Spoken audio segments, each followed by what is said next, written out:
Hi, how are you doing today? This video will be slightly different than usual. It will be not so much about me, but more about the world around us. And I will start with a short disclaimer. I'm a husband, a father, a Christian, and I am an avid rock fan.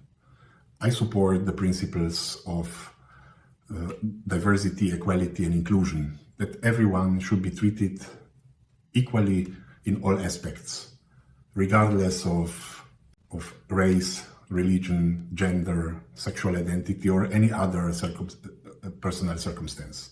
Recently, three rock stars, Alice Cooper, Paul Stanley of Kiss fame, and Dee Snider of Twisted Sister fame, the latter one an outspoken and longtime supporter of the LGBTQ community, have come into conflict with them.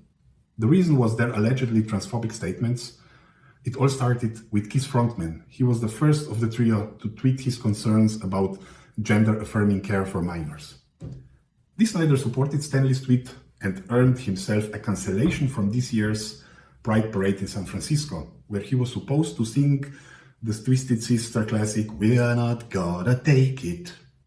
A few weeks ago, a similar fate befell Alice Cooper, who expressed similar concerns about gender-affirming procedures for minors and got his contract with the LGBTQ-owned brand Vampire Cosmetics terminated overnight.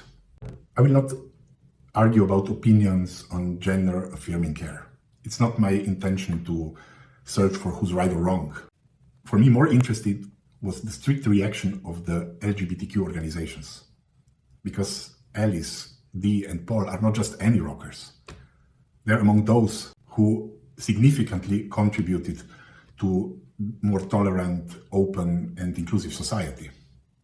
I grew up with their music, and for me it was much more than music. It was a learning about breaking taboos, breaking prejudices, about being myself, about freedom of speech, freedom of thought, about tolerance. Artists have always been ahead of the times, and rockers were no exceptions. Riding the wave of economical boom and of technical development, suddenly ordinary people got the opportunity to express themselves through music, and they found their way to every home, even more, to every child's bedroom. But there was a long way from there to where we are today, step by step. Remember, the boys could still get expelled from school by wearing the Beatles-like hairstyles in the 60s, from Elvis to Beatles and The Who. And then in the 70s came David Bowie, Slade, Alice Cooper, Kiss, Queen, and a little later Twisted Sister, who with their appearance and of course extensive use of makeup laid the foundations for the blurring of the sharp line between the sexes. But step by step. The critical breakthrough occurred in 1985 when the PMRC and politicians counterattacked and tried to purge rock music of its harmful effects on children. The problem was not domestic violence, but the fact that Twisted Sister made a video about it.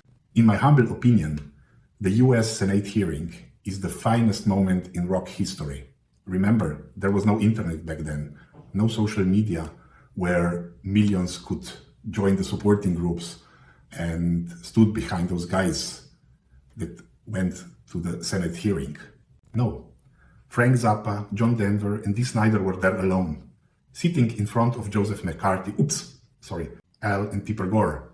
And they won. With their majestic testimonies, they managed to prevent the introduction of censorship in rock music. We can only imagine how crucial this was for the open society we enjoy today. Remember, these were the times when homosexuality was still taboo. And although some musicians were rumored to be homosexual, none came out of the closet in the 80s. Breaking taboos is a long step-by-step process. And while many musicians contributed to the mosaic, Alice Cooper, Paul Stanley, and Dee Snider have been among the most prominent. For decades, they have been challenging the norms, stood out when it was difficult, and they contributed big time to the freedom of expression and the open society. And for me, it's almost a blasphemy that they are treated this way today. And the organizations fighting for human rights on one hand, on the other hand, demonstrate that sometimes Big words are only disposable phrases. If you like the story, thumbs up. Interested to hear more? Stay tuned. Bye!